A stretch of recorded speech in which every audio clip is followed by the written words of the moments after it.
Well, hello, my name is Lola, and I'm going to be reacting to a film series we didn't listen by, and it's Don't Hug Me, I'm Scared. I've seen a little bit of Don't Hug Me, I'm Scared series, just a little bit, not a whole lot, really.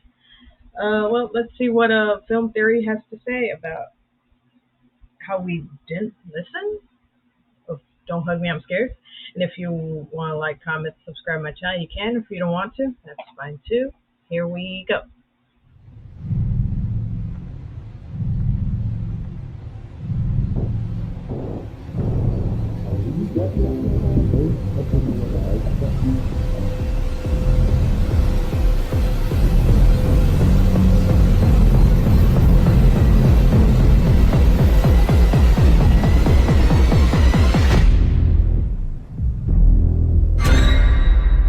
Hello, Internet! Welcome to Film Theory, the show that's been ruining puppets for you since 2016. Theorists, it is back! The OG of internet horror, Don't Hug Me, I'm Scared, has returned. Now, if you're not familiar with the series, I can't really blame you. It's been a long time since we've gotten any sort of update. 3 years, in fact. To catch you up, Don't Hug Me, I'm Scared, or DHMIS, is a YouTube series created by Becky Sloan and Joseph Pelling, where puppets learn important life lessons about creativity, Mine is being creative. love, and nutrition. Greedy, to eat all that, you'll end up with your gums all grey. But something's wrong. Well spotted there, Duck. Something is very clearly wrong. At a glance, the show feels like your typical Sesame Street-inspired children's program about learning. In fact, the visuals are such a good imitation of a kid's show that YouTube marked one of my DHMIS theories as made for kids and tried to shove the thing onto the kids app. At which point I was forced to write an explanation to the machine gods that sometimes the visuals of something don't match the actual content. You see, by the end of every episode, things go horribly off the rails, and lessons about love suddenly turn into cult recruitment tools. Nutrition facts wind up with characters eating each other. The whole thing is a disturbing satire on the nature of kids programming. Luckily, my thoughtfully worded letter to YouTube got them to see reason, the flag was removed, and a generation of toddlers was spared from witnessing this. Kids app, sure. In 2016, after 6 episodes, the creators literally pulled the plug on the series, but by then, it had already cemented its place as an internet classic. Things were quiet until 2018 when DHMAS uploaded a trailer for a TV show based on the series. Finally, we were gonna get to see more from this twisted world. And then nothing. For years, nothing. At least until now. On June 19th, DHMAS uploaded their first new video in 3 years. A new trailer titled Fly, confirming that the show would finally see the light of day in September. But you know what? I don't want to wait that long. I want to get started now. We know from past theories that there's a lot more to DHMAS than meets the eye, with each episode being a commentary on everything from children's programming to international politics. And I expect nothing less for the full-length TV series. So despite the teaser clocking in at just 50 seconds, we've analyzed it frame by frame, and I think it's clear what we're in for. A scathing critique on the state of world politics. I expect this new season of DHMAS is going to ultimately boil down to one key message. There is a core problem that everyone's ignoring, despite it being right in front of our eyes. And by ignoring it, the world is literally headed towards disaster. We are caught in a cycle of mistakes. And TV, the media at large, is not helping the problem. Yep, got all that from 50 seconds. So come on, friends, there is so much learning to do. As a reminder, our 3 friends in DHMAS are Red Guy, Yellow Guy, and Duck. Based on our past theories, though, we know that they're not just characters in a kid's program. Red Guy is the creator of the series. He was a normal guy with an office job who dreamed of creating his own kids show. I see a silly face,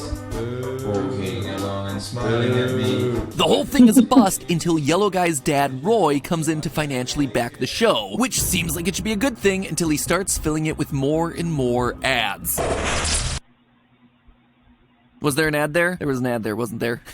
Art imitating life. Oh, it just gets more and more meta. Anyway, our previous theories concluded that DHMAS was a commentary on how the need to earn money corrupts creativity and how corporate interest tends to distort the education in children's programming. Eventually, the Red Guy has his mind blown when he discovers that he can make the show himself, releasing it on the internet for much cheaper while still maintaining his artistic integrity. Red Guy pulls the plug on the TV show when he sees the harmful effect it's having on children, as symbolized by Yellow Guy. Red Guy reboots it on a shoestring budget, but with the freedom for his pure creative voice to be heard. Also, there's Duck. Never really had a good explanation for him, but yeah, he's an actor on the program too. And that's largely where we left off. Like I mentioned earlier, there was another trailer named Wakey Wakey released back in 2018, but that's since been removed by the creators, instead replaced by this new trailer, Fly. So what horrific life lessons are in store for us in the new series? Let's check it out. We open on some sort of structure in ruin, rocked by either an explosion or a natural disaster. It seems to be a house based on what we see scattered around the structure. A children's tricycle, mattress, bathtub, what looks to be pipes and heaters, television, all items that you'd typically see in a house. The moment the TV enters the frame, we actually start to hear the buzzing of flies. Given that Fly is also the name of the video, something tells me that that detail is going to be important. Several shots of our main characters flash by in the static on the TV, including Duck with a newspaper, red guy on the phone, yellow guy playing a banjo. We then fully enter the reality of the show with our three main characters sitting around their kitchen table exactly like they did in the original series. A fly buzzes around the refrigerator, approaches the table, and lands on yellow guy's eye before Duck squashes it, saying, "Pesky bee." We then zoom back out of the destroyed house with a "Don't Hug Me, I'm Scared" title card and a release window of September 2022. Okay, so that initially doesn't seem to be a whole lot to work with, but when you break the trailer down while also looking into the past of the series and its creators, there's actually a ton here. First of all, it's clear that the new show is going to continue its critiques on television and advertising. The framing device of zooming through a ruined house before focusing on a TV at the center of it all is not particularly subtle, but I actually think the release date is our strongest evidence to this point. Dates are very important in DHMIS. As we've pointed out in past theories, June 19th, that date on the back wall of every episode of the show, on that day in 1955, stock markets across the world soared so high that they broke practically every record. It was also around this time that the UK television market opened for private companies to make their own TV channels. Channels that are focused solely on profit. And for a series focused on how advertising corrupts media made for kids, yeah, that is going to be a pivotal moment. The first of these for-profit channels was ITV, founded on September 22nd,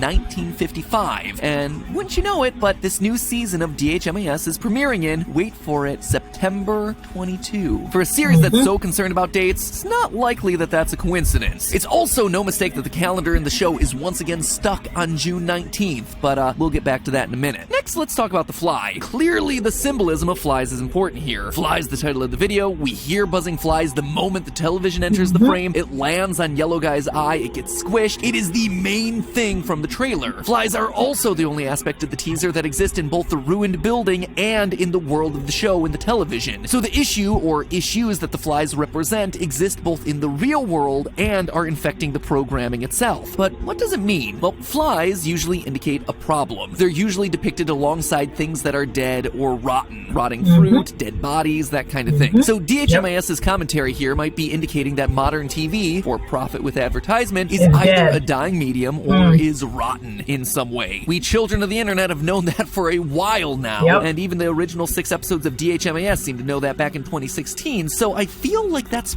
probably not what they're going for here. Instead, it feels like something is rotten here. Rotting your brain, rotting society. Unclear, but let's keep looking for clues. I bet we'll figure out something. Red Guy is actually featured the least in the trailer, appearing only in the cartoon world's establishing shot, a glitchy shot where he's holding a phone, and a brief reaction shot to the fly buzzing around the fridge. Admittedly, this is only really conjecture, but we can potentially make some assumptions based on Red Guy's previous role in the series as the lead creative of the in-universe show. If we still think of him as the representative of creators like Sloan and Pelling, we see that he's the first to notice the fly buzzing around the fridge. He is the first to notice the problem. When he tries to communicate his ideas or raise concerns, like say over a phone, the signal gets distorted, just like it does on the TV. Again, just conjecture here, but we may be able to identify him here as the creative voice that gets squashed or distorted when he tries to bring up issues through his art. After Red Guy notices the fly, it lands on Yellow Guy's eye. Now, throughout DHMIS, Yellow Guy has always represented the youth, younger people in the process of learning about the world. Those younger people are also always being told that they're wrong by the media. I might paint a picture of a clown. Whoa there, friend, you might need to slow down.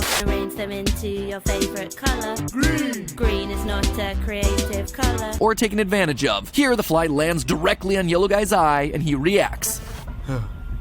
Clearly, Yellow Guy sees the problem. He can't not see it. It is literally on his eyeball. It is symbolic of young people seeing that there's clearly a problem in society. The question is, what is he gonna do about it? For now, all we get is a huh, which is consistent with Yellow Guy's reactions in previous episodes. He's naive, uncertain, absorbing ideas along the way. I suspect it has to do with the brief shot of Yellow Guy with the banjo. It's important to note that up to this point, Yellow Guy has never been the one singing the actual songs in the show. He's always getting bombarded with everyone else's lessons, but in this case, he's the one holding the instrument. So maybe we're at a point where we get to hear what Yellow Guy finally has to say. He's stepping up and taking action. Maybe this new series is the story of him standing up and doing something for a change. He sees the fly, and he has something to say about it. And then there's Duck. Like I mentioned before, Duck's role in the series has always been a bit unclear, but it seems like the creators recently have been interested in exploring the character more, considering that in both the deleted Wakey Wakey trailer as well as in Fly, Duck is the one taking center stage. Though the episode Wakey Wakey never aired, summaries of it appeared online after it premiered at the Sundance Film Festival. In it, Duck takes advantage of his history as a well-known television personality to step up and fill the power vacuum left by the mayor's disappearance. He's manipulated by a singing key into locking down the city, installing duck-billed cameras everywhere to create a secure surveillance state, and he ultimately blames everything bad that happens on mysterious strangers who are coming to get us. He creates chaos by causing people to suspect their neighbors, and when anyone dissents, Duck drills into the heads of the locals in order to brainwash them into repeating everything he says. At the time, Wakey Wakey seemed to be the creators Becky Sloan and Joseph Pelling drawing parallels to the politics of the United States. Duck, as a former TV star in political power, sharing many similarities with then-President Donald Trump, who was infamous for othering and seeding suspicion over various ethnic groups. But looking at Duck's role now, he seems to represent something much broader. One thing that's always slipped my notice is that Duck's always reading a right-wing newspaper. And that's not me making judgment calls here either. That is literally the name of the newspaper that we see in episode 1. Duck has it again in the computer episode and again here in Fly. So Duck seems to be a right-leaning figure, a conservative, but the creators have added more commentary than just that. Notice that the headline is Power Surge Leads to Blackout. At first I thought that this was just a funny little detail. It's been well documented that during the commercial breaks of soap operas or other popular programs, power grids in the United Kingdom experience a surge of demand as thousands of people simultaneously put kettles on the stove to make their tea. Maybe this shot of Duck was just a small nod to that phenomenon, another way that TV is controlling people's lives and shaping the world. But then I noticed which section of the paper this was in. It's under the opinion section. That sort of news is not the sort of story that should be filed as an opinion. That is a legitimate news story. And so it appears to me that this is yet another critique from Sloan and Pelling about the news media, misreporting objective fact as opinion in an attempt to create a false balance between the sides of an issue. It's also a commentary on the person reading the paper, considering opinion is misspelled opinion.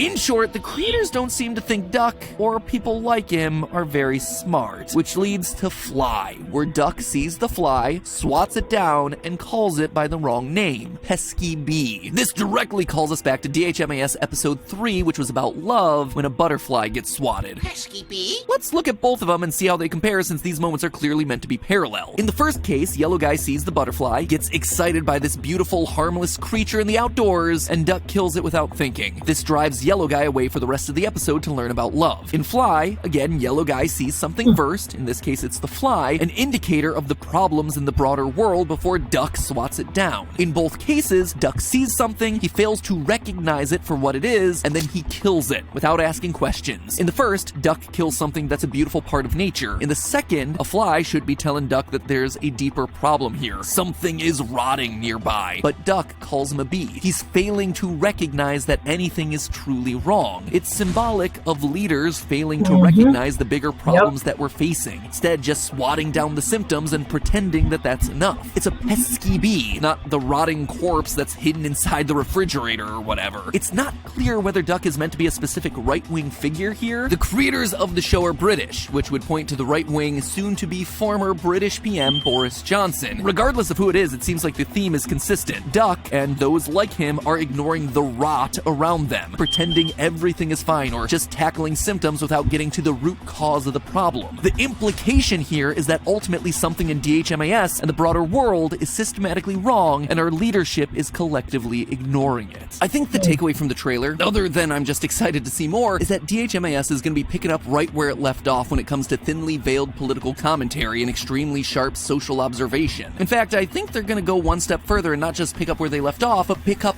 before they left off. The original 6-episode run of DHMAS ended with the calendar in the background changing days from June 19th to June 20th. We've moved forward in time. We've progressed. Red Guy pulled the plug on his ad-heavy children's show and decided to independently produce it on YouTube. There was hope. There was new opportunity. But now, we've regressed. The calendar in Fly has reset to June 19th. Resetting the date seems to be meant to tell us that history is repeating. We're making the same mistakes. We are stuck in a negative cycle, like Duck ignoring the problems, or Yellow Guy who doesn't know enough to recognize history when he sees it. We're going to be reliving the same issues over and over again. We keep swatting the fly, but calling it a bee. We keep treating the symptoms, but not addressing the root problem. Maybe we as viewers didn't do a good enough job of recognizing the problems around us. So DHMAS's new season will be us reliving them again until we can get it right. Looks like the show is trying to teach us something after all, and not just about nutrition. But the bad, not healthy foods are very rude and must leave through the cat flap. That doesn't make sense. Also guess we're gonna have to wait until September to find out more. Suppose it gives me time to figure out how to watch shows that are currently airing on the BBC. But hey, that's just a theory. A film theory. And cuts. And hey, if you want to catch up on our previous theories on Don't Hug Me, I'm Scared, you should check them out because they're on screen. Yeah, that does sound about right. Like who? I never thought of that. That man, I just thought oh, it's just like some freaky stuff on the internet. It's like salad fingers, but it looks like freaking Sesame Street. It's like Sesame Street meets salad fingers, pretty much. But that's a good, interesting way to see it, dude, man. It reflects us. Yeah. That's a really, really good way to see it. I really need to go back and react to Don't Hug Me, I'm Scared, because like I've said, I only seen a little bit. I ain't seen all of the episodes. I tried to, but I just couldn't. I don't know why. I really should. Anyway, that's my reaction to Film Theory. We Didn't Listen, Don't Hug Me, I'm Scared by the Film Theorists. Everyone take care of yourselves and each other, and I'll see you in the next one. Bye.